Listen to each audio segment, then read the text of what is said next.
Judges chapter 15. But after a while, in the time of wheat harvest, Samson visited his wife with a young goat. He said, "I will go into my wife's room."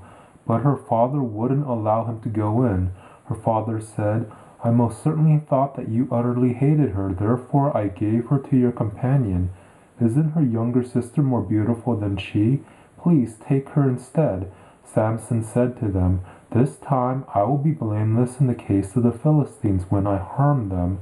Samson went and caught 300 foxes and took torches and turned tail to tail and put a torch in the middle between every two tails. When he had set the torches on fire, he let them go into the standing grain of the Philistines and burned up both the shocks and the standing grain and also the olive groves. Then the Philistines said, "Who has done this?" They said, "Samson, the son-in-law of the Timnite, because he has taken his wife and given her to his companion." The Philistines came up and burned her and her father with fire. Samson said to them, "If you behave like this, surely I will take revenge on you, and after that I will cease." He struck them hip and thigh with a great slaughter, and he went down and lived in the cave in Etam's rock. Then the Philistines went up, encamped in Judah, and spread themselves in Lehi. The men of Judah said, "Why have you come up against us?" They said, "We have come up to bind Samson, to do to him as he has done to us." And 3,000 men of Judah went down to the cave in Etam's rock and said to Samson, "Don't you know that the Philistines are rulers over us? What then is this that you have done to us?" He said to them, "As they did to me, so I have done to them." They said to him, "We have come down to bind you, that we may deliver you into the hand of the Philistines." Samson said to them, "Swear to me that you will not attack me yourselves."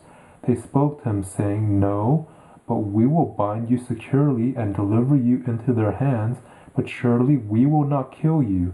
They bound him with 2 new ropes and brought him up from the rock. When he came to Lehi, the Philistines shouted as they met him. Then Yahweh's Spirit came mightily on him, and the ropes that were on his arms became as flax that are burned with fire, and his bands dropped from off his hands.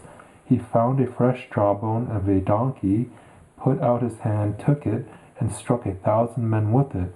Samson said, "With the jawbone of a donkey, heaps on heaps. With the jawbone of a donkey I have struck 1,000 men." When he had finished speaking, he threw the jawbone out of his hand, and that place was called Ramoth Lehi.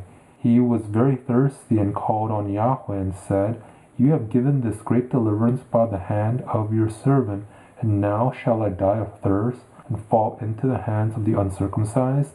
But Elohim split the hollow place that is in Lehi, and water came out of it.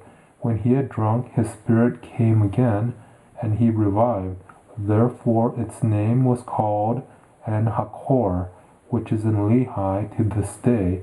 He judged Israel 20 years in the days of the Philistines.